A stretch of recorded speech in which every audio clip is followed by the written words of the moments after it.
지금 살고 있는 원룸이 경매에 넘어갔습니다. 보증금 1,200만 원에 월세는 10만 원입니다.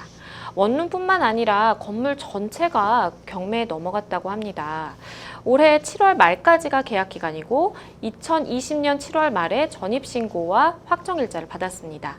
부동산 아주머니께서는 새 계약서를 쓰지 않고 기존의 계약서 날짜를 볼펜으로 지우고 연도만 2022년으로 바꿔서 고치셨어요. 그 밑에다가 연장 계약으로 인한 변동 계약임이라고 쓰고는 집주인 도장을 찍어줬습니다.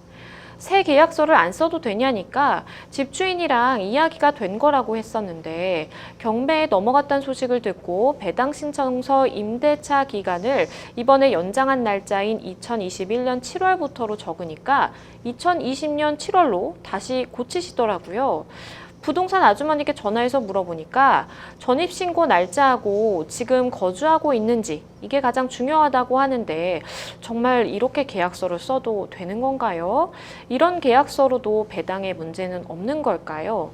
또 알아보니까 원룸이나 빌라는 최우선 변제금이 해당이 안 된다고 하는데 정말인가요?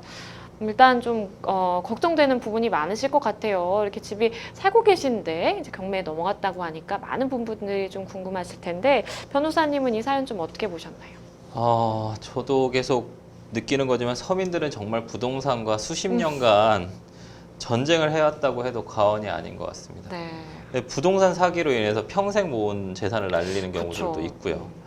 그래서 지금 같은 경우에도 사실은 보증금을 잃게 될까 봐 그 부분이 두려운 거거든요. 그렇죠. 그래서 부동산 관련된 부분은 워낙에 자산에서 차지하는 규모가 대한민국에서 워낙에 많이 차지하다 보니까 부동산 관련된 부분이 나오면 이 부분도 아까 말씀드렸듯이 좀 법률적인 조언들을 계속 받으시면서 좀 진행을 했으면 좋겠어요. 네. 그러니까 물건을 하나 사도 저희가 많이 이렇게 검토를 해보는데 그쵸. 부동산 계약을 하실 때는 별로 잘 안 따져보시고 계약하는 경우들도 많고 송금하실 때도 뭐 1억, 2억 되는 돈을 그냥 쉽게 너무나 해버리시는 경우들도 많아서 저는 좀 조언을 좀 많이 받으시면서 진행하시는 거를 추천드립니다.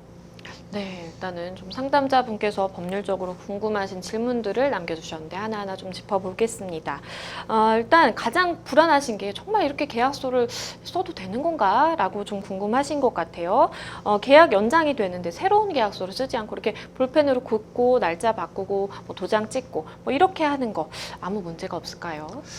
당연히 사실은 새로운 계약서를 쓰는 게 가장 좋겠죠. 근데 뭐 계약의 형식이나 방식 같은 경우에는 기재되어야 하는 내용들이 이미 표준 임대차 계약서로 인해서 다 기재가 되어 있을 거고 어떤 계약 기간에 대한 연장만을 표시하는 부분이기 때문에 어떤 형식을 요구하는 요식행위는 아니거든요. 네. 그렇기 때문에 실제로 계약서에 이렇게 명시해서 내용만 적는다고 하더라도 큰 문제는 없을 겁니다.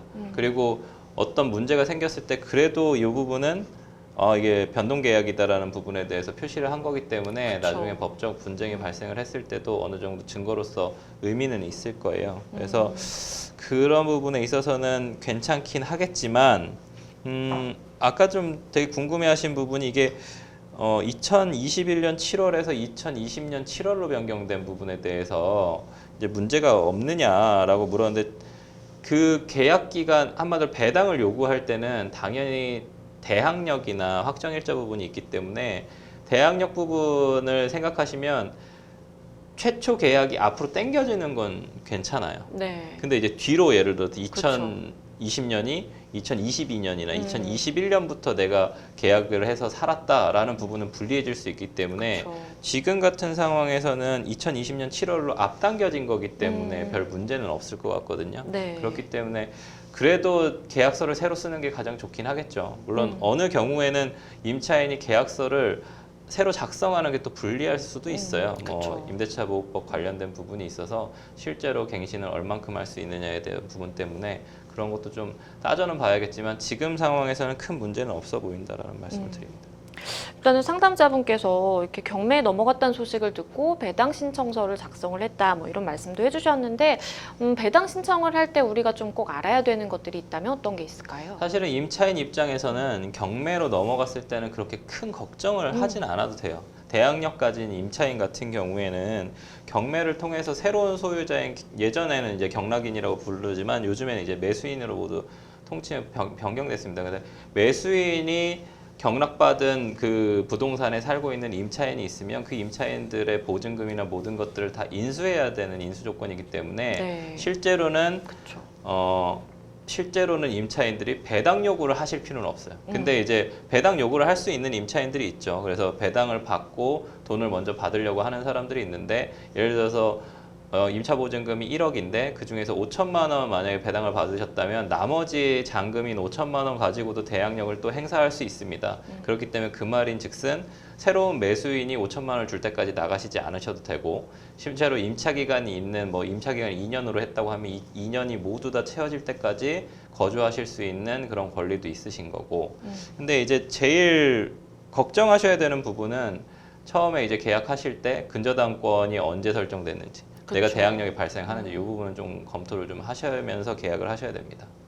그리고 이제 최우선 변제 말씀도 해주셨어요. 상담자분께서 마지막에 알아보니까 원룸이나 빌라는 최우선 변제 해당이 안 된다고 하던데 라는 말씀을 해주셨는데 이 부분은 어떤가요?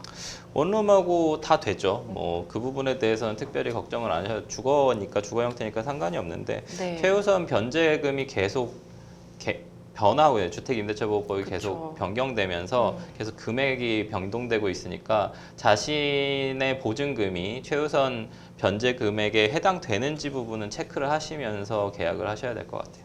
네, 일단은 뭐 내가 살고 있는 곳이 원룸이라서 혹시나 이게 해당되지 않지 않을까라는 좀 고민을 하신 것 같은데 그 부분에 대해서는 걱정하실 필요가 없겠다라는 말씀을 드리겠습니다.